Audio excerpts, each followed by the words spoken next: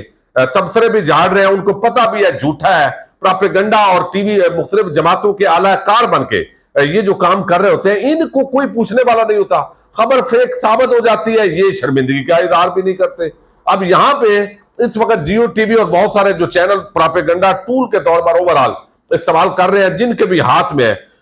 اب یہ جو خبر ہے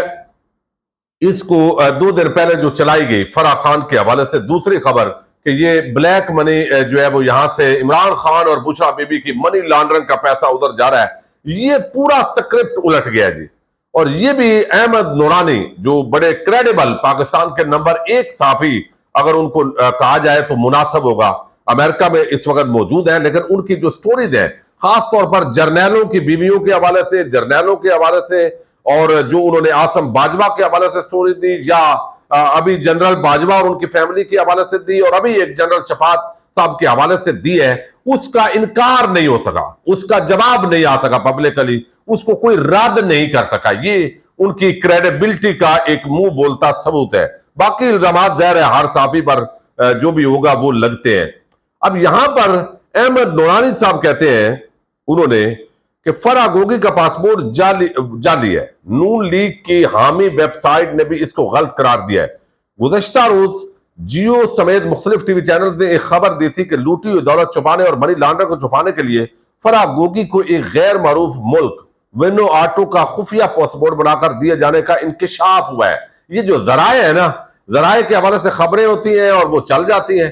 دسمبر 2021 میں تحریک انصاف کی حکومت کے خلاف تحریک عدم اعتماد کی ممکنہ کامیابی کے پیش نظر چیئرمین پی ٹی آئی اور بشرا بی بی نے ملک کے ایک معروف پراپرٹی ٹائکون کے بیٹے کو اپنے فرنٹ پرسن فرح گوگی کے لیے خفیہ انٹرنیشنل پاسپورٹ خریدنے کا ٹاسک سونپا۔ معروف پراپرٹی ٹائکون جو ہے انہوں نے یہ سارا کام کیا، $1,30,000 وصول کیے، وہ ملک کا پاسپورٹ مل گیا، پھر وہ ٹریولنگ اس پہ ہوتی رہی۔ اب احمد نورانی کہتے ہیں کہ یہ فیک نیوز ہے، یعنی ایک نون لیگ کے کارکن ہیں، انہوں نے کہا منی لانڈرنگ کے لیے فرح گوگی کو خفیہ پاسپورٹ بنا کر دیا گیا، ثبوت منظر عام پر آ گیا۔ جیو نیوز کی خبر شیئر کی، اس پر احمد نورانی نے کہا کہ fake news by the Pakistani biggest news network Geo and Jang group passport image circulated on social media is Photoshop and fake crime in the name of news by once a wonderful news organization۔ وہ کہتے ہیں یہ fake ہے، یہ Photoshop ہے، اور پاکستان کے سب سے بڑے میڈیا گروپ جیو اور جنگ نیوز ان کے لیے ظاہر ہے شرم کا مقام ہے، لیکن وہ اس وقت اتنی بے حیائی پہ اوورال ٹی وی چینل جا رہے ہیں۔ پھر انہوں نے سلیم بخاری انہوں نے چلایا کہ فرح گوگی عمران خان کے ساتھ مل کر جو نیا پاکستان بنانا چاہتے تھے وہ یہاں تو نہ بن سکا، اس لیے وہ شاید ملک چنا گیا اور اس کا پاسپورٹ لیا گیا تاکہ وہاں نیا پاکستان بنایا جا سکے۔ سلیم بخاری جیسا جو ہے وہ شخص جو صحافت کے اندر یہ بڑے بڑے نام سمجھے جاتے تھے لیکن کیسے چھوٹے نکلے ہیں، اس پر بھی احمد نورانی نے کہا کہ یہ فیک نیوز ہے، بھائی آپ کدھر سے چلا رہے ہو۔ اور پھر انہوں نے بتایا احمد نورانی نے کہ نون لیگ کا حامی عمار مسعود کا ایک دوست کو دا تھرسڈے ٹائمز جو چلا رہے ہیں، انہوں نے بھی تحقیق کی اور بتایا کہ یہ جو وینو آٹو کا ملک ہے جو مبینہ پاسپورٹ گردش کر رہا ہے وہ ظاہری طور پر درست دکھائی نہیں دے رہا۔ تو یہ پوری جو سٹوری ہے آپ دیکھیے ٹی وی چینلز پر چلا دی جاتی ہے، ٹی وی چینلز وہ فیک خبریں دے دیتے ہیں ذرائع کے حوالے سے، اس کے بعد وہ جھوٹے نکلتے ہیں۔ تو عمران خان کو نواز شریف اور شہباز شریف کی طرح منی لانڈرنگ کرنے والا، کرپٹ ثابت کرنے کے تمام دعوے وہ اب تک جو ہے وہ جھوٹ ثابت ہوئے ہیں۔ یہ جو سکرپٹ دیا گیا ٹی وی چینلز کو یہ بھی جھوٹا ثابت ہوا ہے۔ بادی و نظر میں جو احمد نورانی ہے انہوں نے یہ سارا کچا چٹا کھول دیا ہے۔ اب اس کا کوئی نہ تو اس پہ کوئی شرمندگی کا اظہار کرے گا، نہ اس فیک نیوز چلانے پہ کوئی قوم سے معافی مانگے گا۔ اس وقت یہ جو ہے وہ روپے کی اوقات رہ گئی ہے۔ پہلے ٹکے کا ذکر ہوتا تھا لیکن اب ٹکا چونکہ روپے سے زیادہ ہو گیا ہے، تو چند روپیوں کی اوقات بھی ان ٹی وی چینلز کی یہ آپ دیکھ رہے ہیں جو ہو رہی ہے۔ اجازت دیجیے گا، اللہ حافظ۔